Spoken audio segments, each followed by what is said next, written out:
Muitíssimo prazer hoje estar aqui pela Liga Acadêmica de Direito, com meu colega Pedro, nosso diretor de Extensão e Informação, e com a excelência da Fabiana, que é a nossa procuradora do Rio, promotora de São Paulo, curadora do memorial sensacional que a gente foi ver e muitas outras ambições que essa incrível profissional tem para nos contar hoje. É uma honra estar aqui com a doutora, agradeço muito a presença em nome da Liga, porque é muito importante para nós da Liga ter entrevista com profissionais como a doutora, que é uma doutora, sim, de excelência, como a gente já viu. Muitíssimo obrigada mesmo. Bom dia, gente. Eu que agradeço o convite. É sempre muito legal conversar com o pessoal da academia. Sempre tem trocas muito bacanas e há tão pouco tempo eu que estava fazendo esse tipo de atividade. Então, é muito legal estar aqui conversando com vocês. Vou tentar extrair aqui coisas bacanas para vocês e espero que seja proveitoso. Com certeza será, doutora. O Pedro vai te explicar um pouquinho de como que funcionam nossas entrevistas. Tá bem. Bom dia a todos, ou boa tarde, boa noite, dependendo do horário que você está assistindo a nossa entrevista. Eu quero primeiramente agradecer a Liga Acadêmica por mais essa oportunidade de estar aqui. Agradecer a doutora também, não só por ter concedido essa entrevista pleno véspera de feriado, a gente sabe que muitas cidades está tendo ponto facultativo agora, mas também por nos ter recebido no memorial, foi um prazer estar lá, a gente aprendeu muito e o feedback de todos os alunos que visitaram foram excelentes, então a gente só tem a agradecer. E a gente queria. Eu já pude ter a oportunidade antes da entrevista de conversar, explicar um pouco da dinâmica. Eu queria deixar aberto para a doutora poder iniciar o tema, falar e colocar as colocações pertinentes. Tá certo. Então, podemos começar? Então, vamos lá. Começo também dando os parabéns à Liga pela iniciativa. É uma oportunidade imensa para todo mundo que, de alguma forma, tem interesse, né, em conhecer um pouquinho mais sobre algum tema, sobre alguma atividade. E hoje a gente vai conversar sobre a atuação com comunidades tradicionais e meio ambiente, enfim, está tudo muito interligado, né? Eu trabalhei por 3 anos em Santarém, no Pará. Foi uma escolha ir para o Pará quando eu passei para o Ministério Público Federal. Então, eu sabia bem que eu queria trabalhar com essa temática.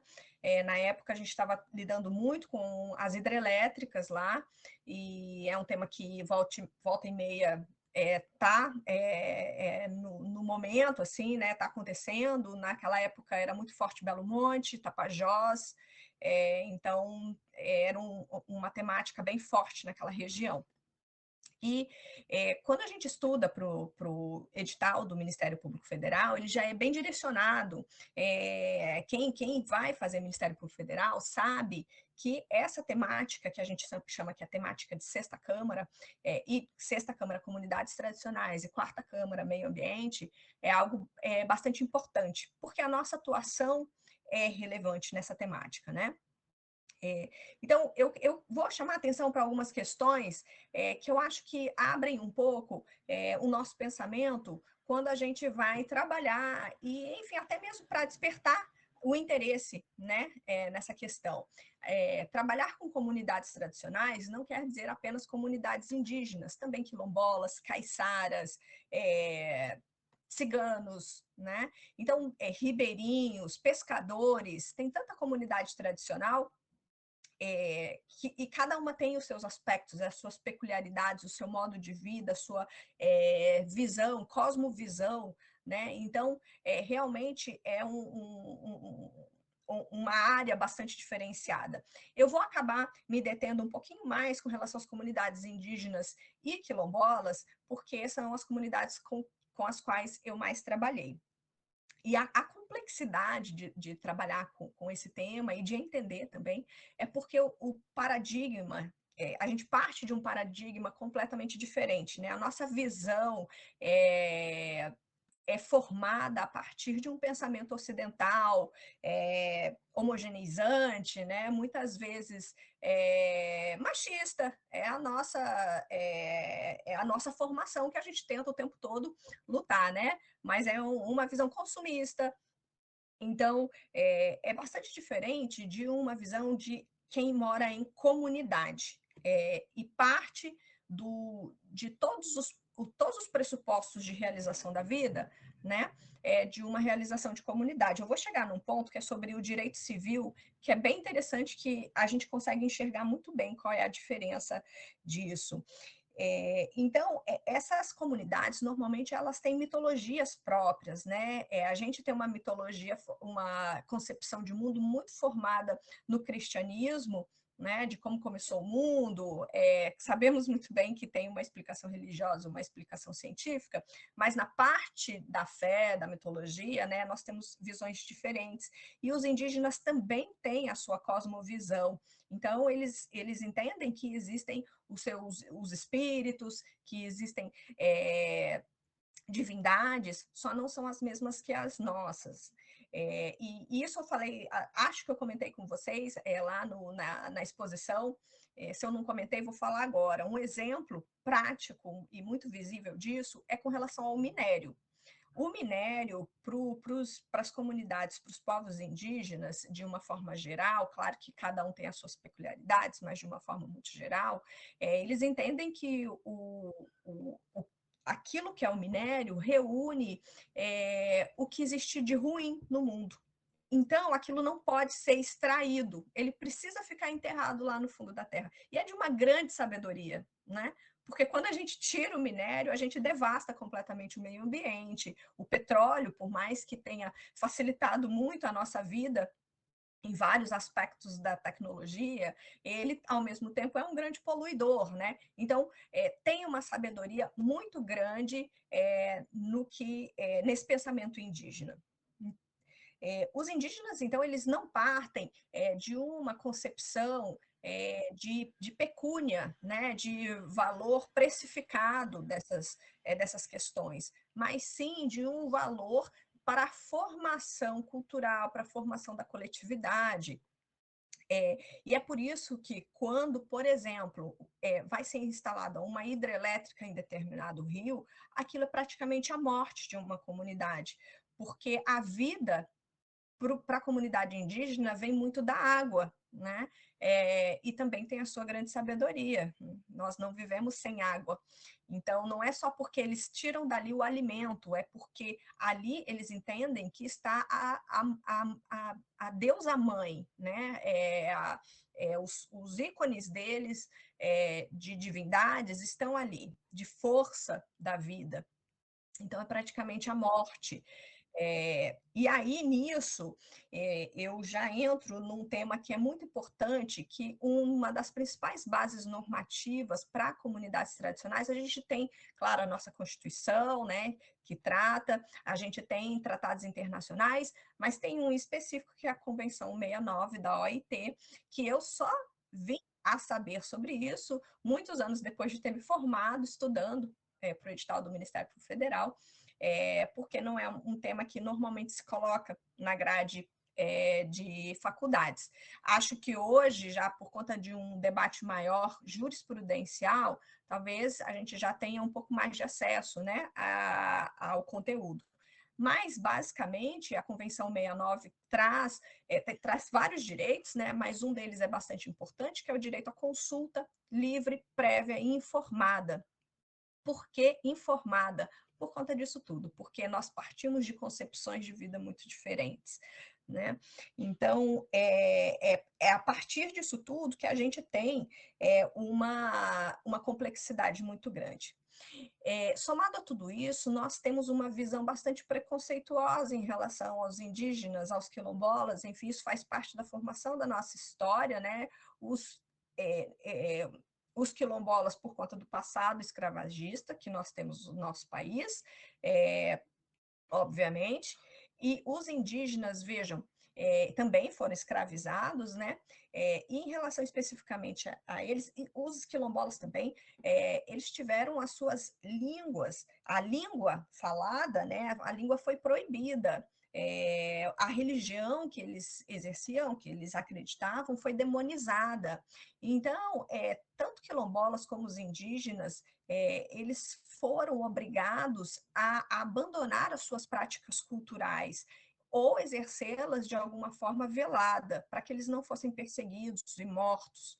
Então, hoje, quando a gente fala, por exemplo, né, índio da cidade não é índio, ou um negro determinado, o que tem a ver com o passado escravagista, né? A gente tem que lembrar que esses povos, eles foram perseguidos durante séculos. Os indígenas, por exemplo, desde 1500 no Brasil, eles têm sido exterminados, né?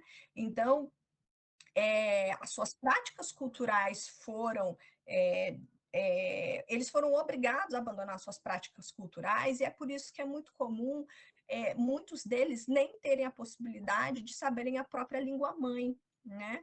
Então, isso é muito importante para a gente também derrubar os nossos próprios preconceitos e falar, poxa, esse cara aí não é indígena, não. Por que ele não é indígena? Né? Se ele foi obrigado a aprender e adotar a nossa língua, se ele foi obrigado a usar a nossa vestimenta, porque eles tinham outras práticas, né? E tem uma outra questão também, a gente não pode congelar, né, a cultura lá no passado. Se fosse assim, nós ainda estaríamos nos vestindo como os portugueses se vestiam, e obviamente que não estamos, né? Andando a cavalo, enfim. Então, essa é uma ideia, um pensamento importante de se entender para começar a derrubar os nossos próprios preconceitos. Então, fiz essa introdução rapidamente, e agora eu vou falar um pouquinho para vocês sobre os aspectos específicos do direito civil. No direito civil, a gente tem uma concepção muito forte do direito à propriedade, né? A partir desse direito que vários outros florescem, inclusive foi em razão do direito à propriedade que o próprio casamento teve muitas... o desenho do casamento, né, foi muito arquitetado a partir do direito à propriedade, para que se mantivesse os bens, o patrimônio todo na mesma família, enfim. Então, o direito à propriedade é muito forte na nossa concepção de mundo. E os indígenas, principalmente, os quilombolas também, de uma forma geral, quem vive no coletivo, tem uma ideia diferente da terra, por exemplo, né? A terra não é uma propriedade privada, é uma forma de exercício das suas concepções de vida, é uma forma de autorrealização, é uma forma de convívio no coletivo. Então, não existe o individual, não existe a sua fatia de terra. E é por isso que, quando a gente discute, por exemplo, marco temporal e demarcação de territórios indígenas, né? É por isso que muitas vezes é difícil você compreender aquela temática. Por quê? Porque essas concepções de mundo são completamente diferentes, começando pelo direito à propriedade. E disso a gente espraia para várias outras questões também, filiação, e aí a gente entra em questões bem complexas muitas vezes, né? Existe no seio de comunidades indígenas, existe também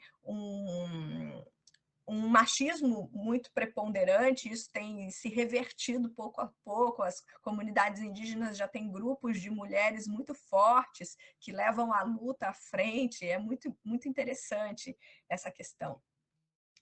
E, por fim, assim, é um resumo muito, só para a gente dar uma introdução aqui, né? Mas não é para finalizar a conversa, apenas para introduzir, a questão do meio ambiente, que está muito, muito, muito relacionada às concepções de vida dessas comunidades tradicionais, que buscam, de fato, a preservação. Não a preservação por si só, mas porque elas efetivamente entendem e vivem isso, de que a preservação do meio ambiente é imprescindível para a preservação da própria vida, né? Então, isso é fato, nós temos diversos dados, não só estatísticos, mas levantamentos, estudos, apontando, comprovando que os locais onde estão comunidades indígenas, comunidades quilombolas, costumam ser as áreas de maior preservação ambiental que nós temos no Brasil.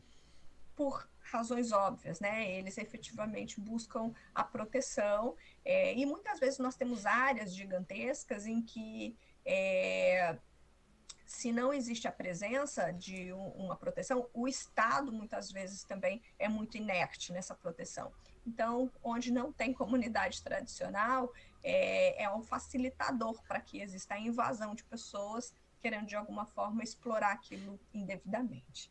Então, eu dei aqui um pequeno apanhado, né? Eu acho que a gente tem muita coisa assim para explorar, mas eu queria começar aqui nessa conversa com vocês. Doutora, eu tenho uma pergunta. No início da fala, a doutora citou as crenças, a religião do indígena. Isso me fez lembrar uma série que eu acho que muita gente já assistiu, quem não assistiu eu recomendo assistir, da Netflix, que se chama Cidade Invisível. Na segunda temporada, eu lembro de uma cena da protagonista, ela vê uma pessoa querida dela passando muito mal, num estado ruim de saúde, e nisso ela fala para a indígena, não, vamos levar essa pessoa para o hospital. E a indígena não, ela tem que ficar aqui com as crenças dela e com o que ela acreditava ser melhor para poder ajudar na saúde dessa pessoa. A minha pergunta é a seguinte: como que a gente pode ajudar os indígenas com certas políticas públicas sem que a gente interfira diretamente nessa questão da liberdade das crenças deles? Isso é importantíssimo. Eu assisti apenas a primeira temporada, depois eu tive filho e nunca mais assisti nem Netflix. Então, mas eu tenho interesse em assistir a segunda temporada, mas é muito boa a série, eu acho que foi super bem produzida, né? Fala bastante do nosso folclore, é bem bacana. A pergunta é bastante interessante, Pedro. Quando a gente vai aplicar e tratar com a questão indígena, o tempo todo nós precisamos nos questionar, porque, como eu disse, a gente parte de um pressuposto completamente diferente, né, de uma comunidade, da visão indígena. Então, nós temos até um enunciado da Sexta Câmara que as políticas públicas que são destinadas às comunidades tradicionais precisam ser culturalmente adequadas. O que eu quero dizer com isso? Eu vou entrar num tema super polêmico, tá? Não tenho resposta para isso, mas é muito polêmico. O governo federal, foi acho que no primeiro governo Lula, se eu não me engano, criou um projeto que, a princípio, era muito interessante, se chamava Bolsa Verde. Não sei se Bolsa Verde ainda existe, acredito que sim, ou talvez tenha sido retomado. O que é o Bolsa Verde? É como se fosse um Bolsa Família. Aquelas comunidades teriam o direito de receber determinado valor por mês. O que aconteceu com muitas comunidades? O indígena, ele costuma, né, mais uma vez, é muito ruim generalizar, mas eu estou falando aquele, de forma geral, né? Não estou falando, claro, existem outras peculiaridades indígenas da cidade, enfim, mas uma comunidade indígena não costuma trabalhar para acumular, e essa é uma diferença imensa para a nossa visão de mundo, né? Nós trabalhamos para acumular, para deixar patrimônio, para repassar para os nossos herdeiros, enfim, porque nós vivemos em um ambiente de escassez. O indígena, como ele vive daquilo de onde ele sobrevive, né? Daquilo de onde ele vive, ele tem tudo que ele precisa, né? Ele não precisa acumular. Então, quando veio a Bolsa Verde, muitas comunidades passaram a fazer o seguinte: agora eu tenho a Bolsa Verde, eu não preciso mais fazer nada aqui. E aí muitos deixaram de fazer o artesanato, abandonaram a pesca e passaram a consumir produtos industrializados. Por quê? Porque o dinheiro ele vai ajudar a comprar produtos industrializados, né? Então, veja, era uma intervenção que a princípio parecia muito interessante, porém se mostrou bastante catastrófica da forma como foi implementada. Você desestrutura a forma de ser daquela comunidade ao injetar dinheiro e estabelece uma nova forma de visão. Olha, você não precisa trabalhar, trabalhar no nosso conceito, né? Você não precisa fazer as suas atividades aqui, porque agora você ganha uma bolsa e você vai consumir, e obviamente que eles queriam consumir produtos industrializados. E aí, além disso, começa a acarretar outras consequências. Por exemplo, a partir do momento que eles começam a consumir produtos industrializados, como o refrigerante, passa a existir um índice bastante alto de diabetes, que não existia antes. O consumo do álcool, enfim, são vários temas, é extremamente complexo. Então, o que eu quero dizer é que todo tipo de política pública, ela precisa ser culturalmente adequada, e não apenas uma boa intenção, né? É preciso estudar muito, não dá para chegar e simplesmente bater martelo, estou dando isso daqui, ótimo, maravilha. E mais uma vez, é por isso que eu vejo a importância da consulta livre, prévia e informada, que é um momento em que não só as comunidades vão entender o que determinado empreendimento ou mudança legislativa ou administrativa vai acarretar na vida delas, mas que nós também possamos compreender e aprender com tudo isso. Teria vários outros exemplos, mas vou me limitar a esse, que eu acho que ele ficou assim bem...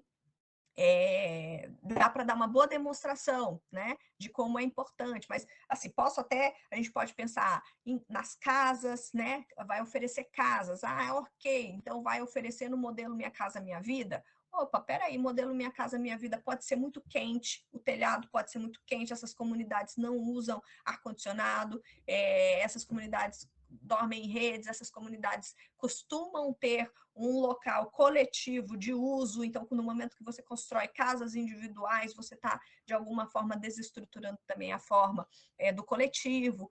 Enfim, são várias questões que a gente sempre precisa parar, pensar, conversar e se questionar para saber se aquela política pública está sendo efetivamente bem direcionada. Doutora, eu tenho uma pergunta também nesse âmbito da diferença que é para eles comparada com a gente. Nós somos futuros profissionais de direito. Logo, vamos ter que lidar com a diferença de direito em vários lugares. Então, assim, qual é que é a minha pergunta? Os indígenas e os povos tradicionais têm geralmente um senso de justiça próprio, uma justiça mais restaurativa, uma justiça onde ocorre um problema ali, por exemplo, dentro de uma comunidade, e eles resolvem ali dentro. Até onde essa justiça pode colidir com a nossa justiça e o direito que a gente conhece aqui fora? Essa também você vê, só tem pergunta bombástica aqui, né? Não tem tema fácil. Mas olha, esse também é um super tema. Não existe uma resposta pronta para isso. Eu vou dar um exemplo, que é o seguinte: algumas comunidades indígenas entendem que o nascimento de gêmeos é algo proibido dentro daquela comunidade, né? Então, o que eles fazem? Eles falam que vem um dos gêmeos vai carregar uma divindade maléfica, enfim. E aí eles matam dos gêmeos. Só um vai sobreviver. Eles literalmente matam. Isso aconteceu mais de uma vez, são casos que nós enfrentamos, principalmente, vou falar especificamente do Pará, no Amazonas também. Existem casos em que a mãe não quer matar o filho, então ela é expulsa da comunidade. Isso é muito comum. Casos também de LGBTQI+, que cada vez começa a crescer, a se apresentar, não porque não existia, mas porque aquilo era, de alguma forma, né, era vedado, era um tabu, então as pessoas não falavam, era como na nossa sociedade também. Então, esses indígenas, eles passam a pedir a proteção do Estado diante daquela comunidade. O Estado pode interferir nessas práticas, por exemplo, impedir a expulsão. Isso agora é uma visão particular, não existe unanimidade nisso. Eu acredito que em muitos desses casos o Estado não possa interferir, exceto em algumas questões específicas, como matar um dos gêmeos. Se a mãe está pedindo proteção, eu acho que o Estado tem o dever de proteger. É claro que não vai, aí sim, não pode obrigar a comunidade a receber essa indígena, né? Mas também não vai permitir que a comunidade mate um dos gêmeos, se a mãe busca proteção. E aí cumpre as instâncias de poder buscar alternativas, alocação da indígena, da família, né, em outro lugar, aí sim buscar alguma política pública de bolsa, algum encaminhamento. Então, mas sempre são questões, é muito caso a caso, sabe? Muitos indígenas também reclamam, por exemplo, da entrada da bebida alcoólica. E aí algumas comunidades falam, não, vocês não podem vir e interferir nas nossas práticas, na nossa vontade. Mas tudo é uma questão de ponderação, né? Até onde pode chegar, até onde não pode chegar. E, mais uma vez, a consulta é algo muito importante. Normalmente, quando tem essas questões complexas, raramente existe uma unanimidade na própria comunidade. Então, é a partir daí, dessa clivagem, né, entre opiniões, em que a gente vai poder entrar e, de alguma forma, mediar o conflito. E você disse bem da justiça, falou muito bem da justiça restaurativa. Nesse ponto, a função do Ministério Público Federal é preponderante na mediação de conflitos. Isso é bastante importante. Doutora, agora falando um pouco de legislação, saindo um pouco desses assuntos polêmicos, mas vai acabar entrando em outro. Eu queria saber da doutora em que pé que está o marco temporal, porque, para ser sincero, depois que saiu um pouco da mídia, a gente acabou ficando um pouco desatualizado de como que estava. Então parece que foi só aquele momento, né, que a mídia se importava em falar sobre o marco temporal, mas acabou meio que estabilizando as notícias sobre. E também eu queria saber um pouco sobre quais são os meios de combate que o Estado tem contra, por exemplo, os garimpeiros.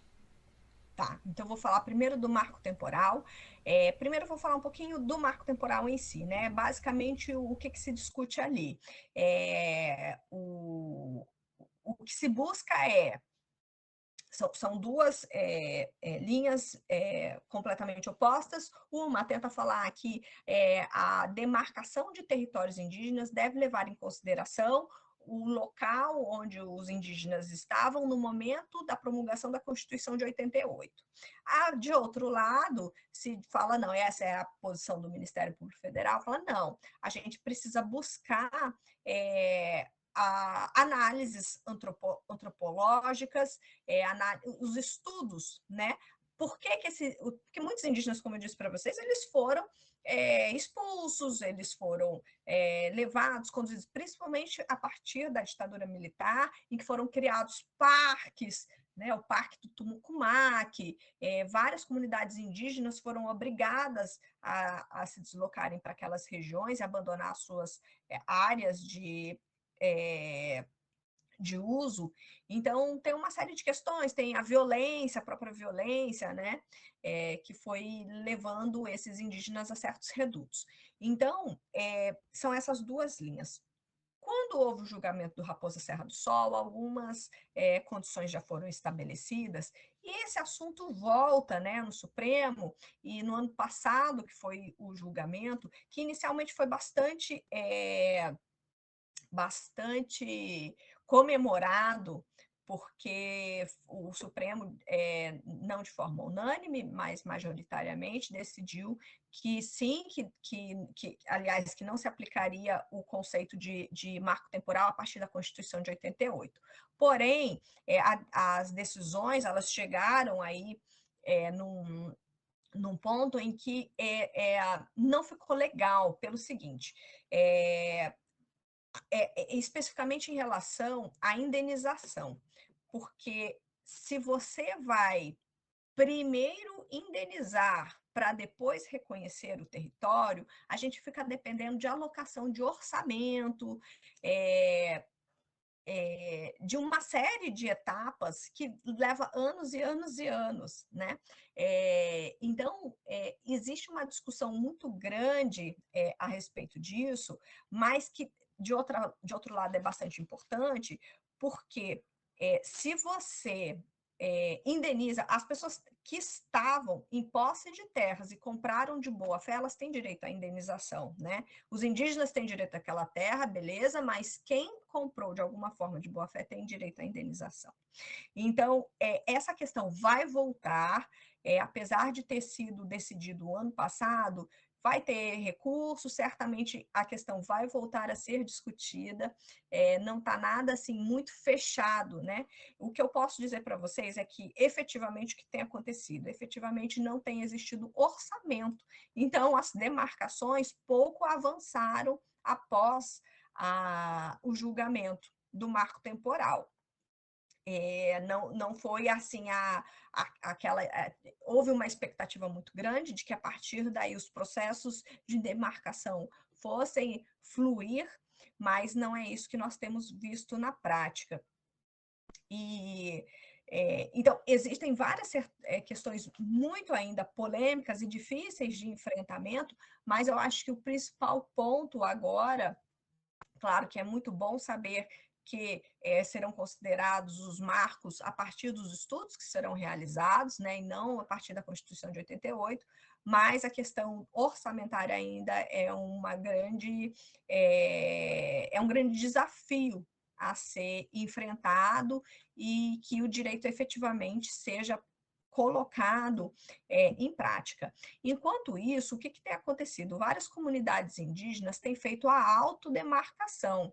O que elas fazem? Porque, assim, para fazer uma demarcação, realmente é um processo custoso, você tem que fazer todo um estudo de geodimensionamento, você vai ponto a ponto, batendo com GPS, cartograficamente, né, para você entender onde que são os limites, e aí confrontar com os estudos antropológicos feitos. Então, é um processo custoso. E aí, alguns indígenas, eles reúnem, junto com organizações não governamentais, conseguem alguma verba e eles mesmos fazem esse georreferenciamento. Então, também a gente está num momento em que se discute se esse georreferenciamento é válido ou não, se a autodemarcação é válida ou não, e o Ministério Público acabou, assim, saiu, acho que ontem, antes de ontem, um novo enunciado da Sexta Câmara falando que o Ministério Público tem por dever levar em consideração essa autodemarcação e defender direitos a partir do que é apresentado pelos indígenas, tanto judicial quanto extrajudicialmente. Ou seja, em resumo, a gente considera válida a autodemarcação. E agora você me perguntou a questão dos garimpeiros. Desculpa, qual era a pergunta? Desculpa, era sobre os instrumentos? Quais são os instrumentos, as medidas que o Estado ele adota para combater, por exemplo, os garimpeiros, né? Mas como que a legislação atual tem avançado para a proteção dos indígenas? Tá, essa também é uma questão muito difícil. Eu tenho estudado bastante esse tema, tenho chegado à conclusão de que a gente precisaria de uma moratória do garimpo. Hoje, nos níveis que nós estamos de poluição, de mercúrio nas águas, a meu ver, o garimpo deveria ser proibido, deveria efetivamente ter uma moratória, como aconteceu, por exemplo, com a extração do mogno, né? A madeira, o mogno, foi proibido.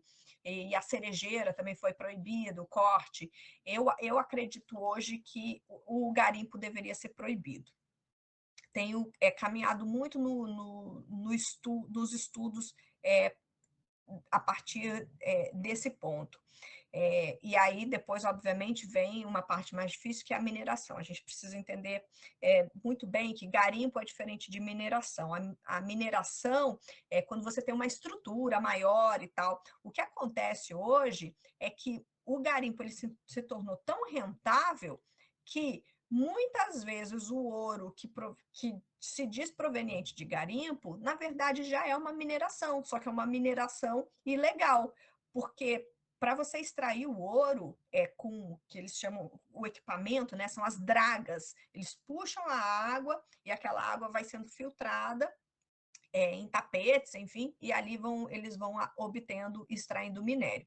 Então, tudo isso demanda muito dinheiro, é muito investimento, é trator, é gente. Então, isso não dá para se confundir com garimpo. Por que o garimpo foi colocado na Constituição Federal? Porque nós tínhamos um histórico de garimpagem, que aí sim, pessoas que iam do Brasil todo, sem nenhum dinheiro, nenhuma verba, e ali se lançavam, né, aquela aventura para buscar o enriquecimento, enfim. E o lobby tanto da mineração quanto do garimpo é muito forte, né? Então, o garimpo ele é extremamente difícil de ser combatido porque ele está em áreas de difícil acesso, com pessoas que anônimas. A nossa legislação é muito ruim, muito frágil na parte da identificação da garimpagem. Se vocês forem ver, olha só, a nossa legislação permite o seguinte: o garimpeiro ele pode explorar uma área de 50 hectares. Porém, a Agência Nacional de Mineração permite que a pessoa que tem essa licença tenha várias licenças. Então, a gente tem que buscar um pouquinho. Peraí, vamos questionar aqui. Se a própria lei colocou um limite de 50, é porque só pode 50, não é porque uma pessoa pode ter 10 licenças de 50, né? Então, veja que a nossa legislação é muito falha. Começa por aí. A gente não tem cadeia de custódia do ouro. Nós estamos com um projeto de lei sendo votado, salvo engano, 1104, acabou de ser votado pelo Senado, vai ser discutido agora na Câmara. É um projeto que traz, de alguma forma, alguma regulamentação na cadeia de custódia do ouro, que é você acompanhar, step by step, assim, passo a passo, como que o ouro caminha, e você vai ter alguma forma de identificar qual foi a pessoa que vendeu, se essa pessoa tinha efetivamente alguma licença, quem comprou, para onde comprou. É uma forma de você trazer uma certa certificação do comércio do ouro, né? Hoje, o ouro ilegal do Brasil é maior do que a exploração de ouro legal, né? E esse ouro ele é vendido para o exterior, e o exterior depois vende de volta para o Brasil para formar as nossas bases financeiras pelo Banco Central, né? Não tem como comprovar nem que é legal, nem que é ilegal, mas como a maior parte do ouro que sai do Brasil é ilegal, naturalmente vai ter alguma pegada aí de ouro ilegalmente extraído. Então, a gente tem um desafio muito grande na seara legislativa. Nós sabemos como fazer, mas, como eu te disse, o lobby das mineradoras e do garimpo é muito forte em termos de legislativo. No campo, o que a gente pode fazer, então, em proteção aos indígenas? Primeiro, que eu acho que isso tem sido muito acompanhado, é botar foco, né, nisso. A questão não está restrita aos Yanomami. É claro que ali nós temos uma questão humanitária bastante presente, né, uma situação bizarra do quanto uma comunidade pode sofrer com a exploração garimpeira, mas o garimpo está presente em praticamente todo o norte do país. Então, é um problema que assola vários estados, várias comunidades, e que precisa de visibilidade. Então, chamar atenção para isso é algo importante.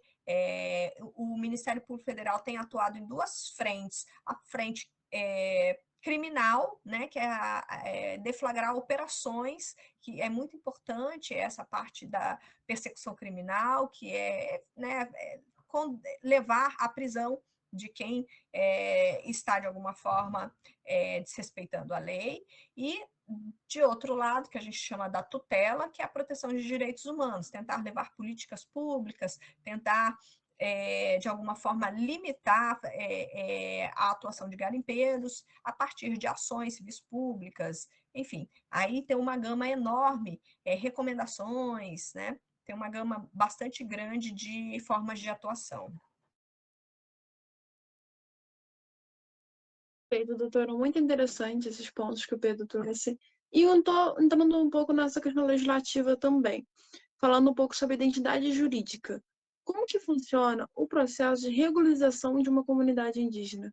Como que o nosso jurídico abraça esse tipo de regularização? Até para poder aplicar esse tipo de política pública, tem que ter algum tipo de registro, e nós sabemos que tem muitas comunidades que são sequer desconhecidas.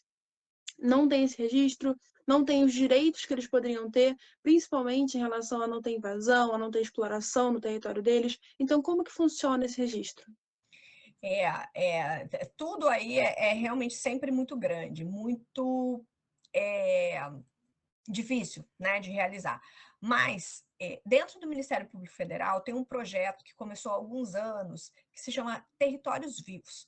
É um projeto bem bacana, porque, primeiro de tudo, a gente precisa enxergar no mapa essas comunidades, né, para ter visibilidade, para a gente saber que essas comunidades existem. Então, esse projeto Territórios Vivos, ele parte mais ou menos de uma iniciativa como se fosse uma autodemarcação. As próprias comunidades apresentam, olha, nós estamos aqui. E aí a gente coloca lá nesse sistema Territórios Vivos, é uma plataforma que a gente pode acessar. Esse projeto está em desenvolvimento, então ainda falta muita informação, e que a gente consegue sobrepor várias camadas de informações. Por exemplo, autodemarcação, né? Temos lá a comunidade. E aí a gente vai e sobrepõe a base de dados do CAR. O CAR é um certificado, digamos assim, de uma área territorial. Todo mundo que tem uma área territorial, que vá pedir algum tipo de licenciamento, precisa ter esse CAR. Esse CAR, C-A-R, né? Ele geodelimita uma área. E aí, quando você sobrepõe, e a partir desses dados que a gente consegue ver, isso já saiu na mídia várias vezes, que se a gente fosse ter título de registro para todas as pessoas que, de alguma forma, identificaram o seu CAR, a gente teria de ter uns 10 estados do Pará para dar conta de todo esse território. Então, a gente vê que existe muita fraude aí, né? Então, mas a primeira iniciativa é a identificação da comunidade. E a partir de políticas públicas, para a realização de políticas públicas individuais, como, por exemplo, a busca de um benefício previdenciário, essas pessoas precisam de um registro civil.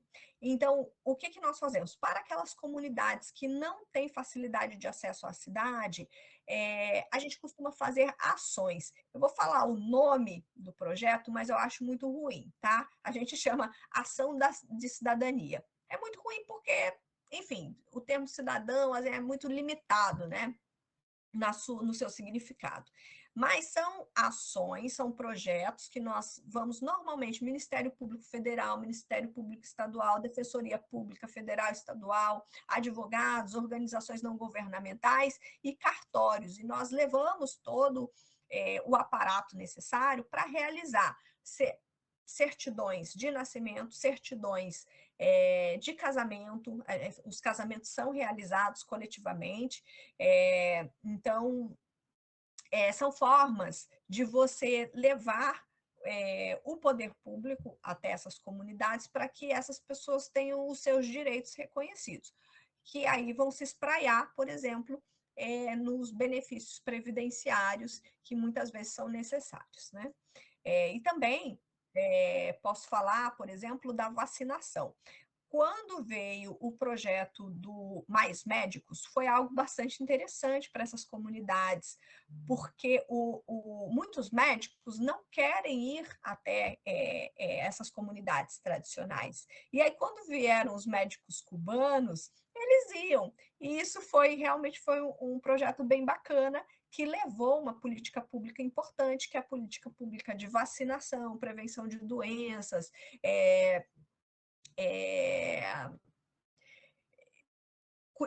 cuidados mínimos, né? Por exemplo, regiões em que a malária estava muito presente, febre amarela, tudo isso, acompanhamento neonatal, primeiros socorros.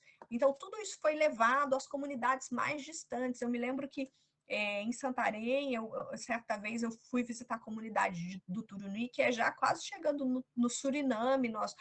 Foi uma semana de barco, em alguns trechos era a remo, não tinha nem o motor, nem podia funcionar, porque a gente ia subindo muito. E aí foram dias e dias no Rio. E quando nós chegamos lá, tinha médico do programa Mais Médicos. Então, esse programa foi bastante importante e levou, de certa forma, uma política pública na área da saúde que era bastante deficitária. Então, são vários programas, iniciativas que dependem, às vezes, do poder público e, às vezes, dependem mesmo de iniciativa do Ministério Público Federal de perceber ou de receber a demanda. Olha, essa política pública não está chegando aqui. E aí cabe ao Ministério Público Federal ingressar com ação ou fazer uma recomendação, né? Buscar sanear essa necessidade que a comunidade está passando. Uma outra política muito interessante é a política pública de energia. Veja que a gente tem tantas hidrelétricas no norte do país, mas essas comunidades todas, elas não recebem energia. Ali em Belo Monte, por exemplo, Belo Monte abastece o Linhão vai trazer energia para o sudeste. Essa energia não é para o norte do país. Então, o que deixa uma grande devastação e nenhum retorno, né? Então, a lei que trouxe o projeto do Luz para Todos, ela tinha uma previsão de que, prioritariamente, iria se ter luz solar, energia solar para essas comunidades, que para elas é muito melhor, né? Placas solares que possam alimentar essas comunidades. Só que é uma política pública bastante cara, a placa solar ainda é muito cara, né? Existe uma tecnologia aí e nem sempre é possível de ser aplicada por questão financeira. Mas o Ministério Público Federal ingressou com várias ações pedindo a aplicação e a efetivação dessa política pública de energia solar. Em alguns lugares a gente conseguiu, em outros não, mas esse é um tipo de política pública culturalmente adequada, né? O que aquela comunidade tem que possa explorar de uma forma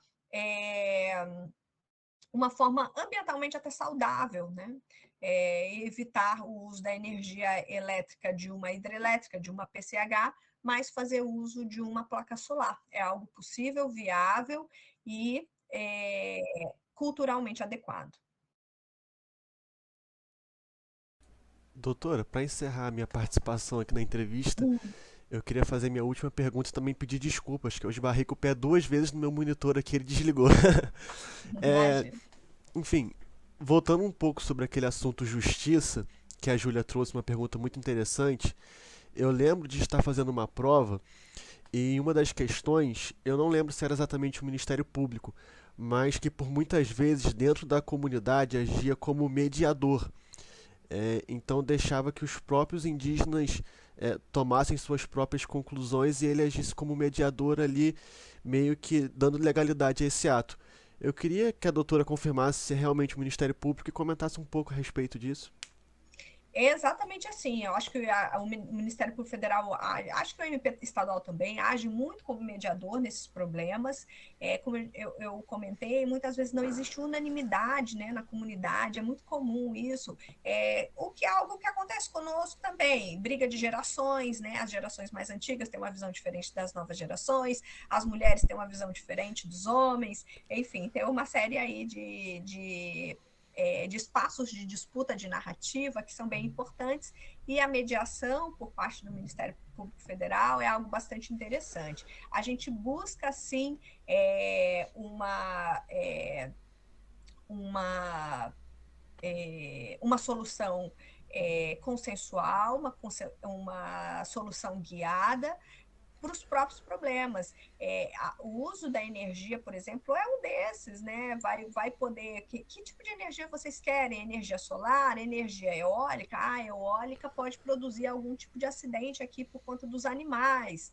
A energia solar não tem como você abastecer, você não tem uma bateria, né? Onde você carregue aquilo e você possa usar no dia seguinte. Tem uma série de repercussões, então eu acho que o papel do Ministério Público, ou de qualquer mediador que esteja ali, é trazer informação e tentar fazer o confronto do que seria melhor para aquela comunidade, né? Nada que, obviamente, eles próprios não possam fazer, é por isso que tem a figura do cacique, né? E eles são muito sábios. A nossa visão nem sempre é a correta. Muitas vezes a visão deles é a mais correta.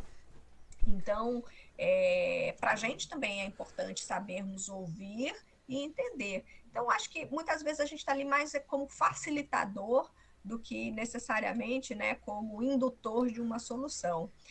Indutor no sentido de levar uma solução pronta, né? Acho que é mais essa intermediação mesmo. Às vezes existem problemas entre comunidades rivais, né? Sabe uma coisa que é muito presente? Sobreposição de território de comunidades tradicionais diversas. Por exemplo, comunidade tradicional indígena e comunidade quilombola. Ambos querem a mesma área, a demarcação de uma mesma área. Isso é super comum. Então, aí vem o papel do Ministério Público Federal, inicialmente como um mediador, para buscar uma solução que, às vezes, nem é a melhor solução à nossa visão, como eu te disse. Às vezes, conversando, você consegue entender, eles possuem uma solução muito melhor, eles só precisavam de alguém aqui para...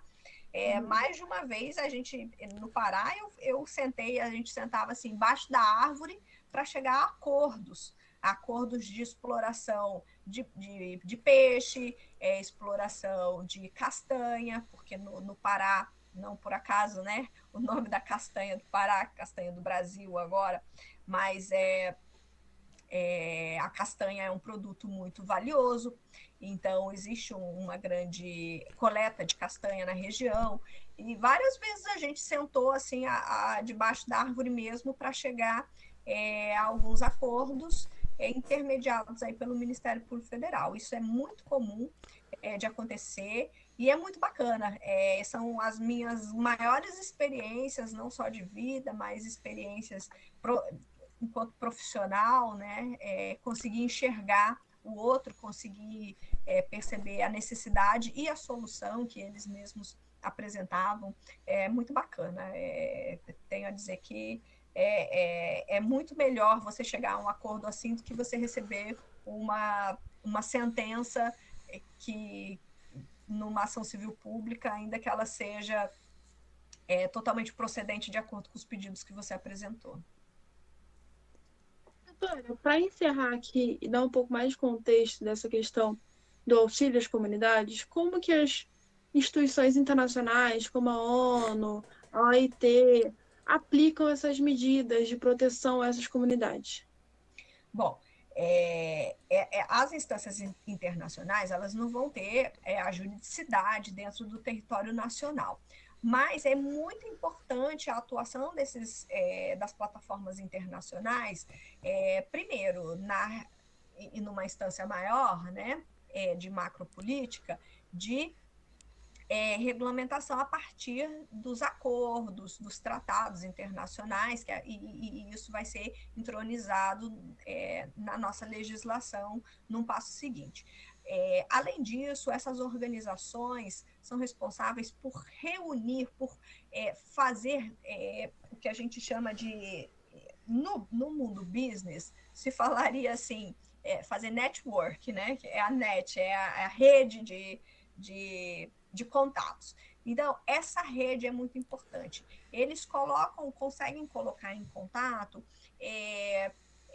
vários atores, as próprias comunidades tradicionais, parceiros de organizações não governamentais e instâncias de poder dentro daquele país. Isso é muito comum, já participei de vários eventos convidada pela ONU para a gente discutir problemas de comunidades tradicionais, problemas ambientais, e aí a gente tem a possibilidade também de conversar com pessoas do mundo inteiro que estejam passando por aquele mesmo problema. E essa é uma forma muito bacana de a gente buscar soluções. É claro que cada lugar tem a sua especificidade, mas a troca de informações sempre é muito interessante.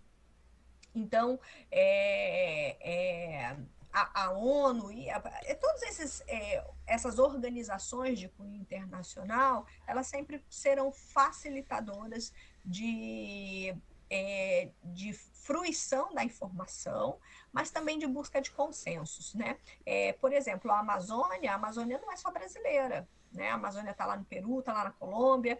Então, organismos internacionais têm um papel bastante importante de trazer todo mundo para uma mesa e falar, vamos estabelecer alguns limites para essa questão, vamos estabelecer limites para a pesca de peixes exóticos, para a pesca industrial, e a partir dessas conversas que vão ser elaborados os textos para futuros acordos internacionais. Então, isso é muito importante, que esses atores participem e que estejam presentes no nosso país, são sempre muito bem-vindos. Também é uma forma de chamar a atenção para determinados problemas, né? Quando a gente tem um problema muito grande, o problema, por exemplo, do desmatamento. Quando a gente leva para as instâncias internacionais, isso ganha um novo patamar. A crise dos Yanomami ganha um novo patamar quando você leva para as instâncias internacionais. Você chama atenção para aquilo, você consegue o olhar da mídia, você consegue mobilização e financiamento para alguns problemas. Então, é super importante.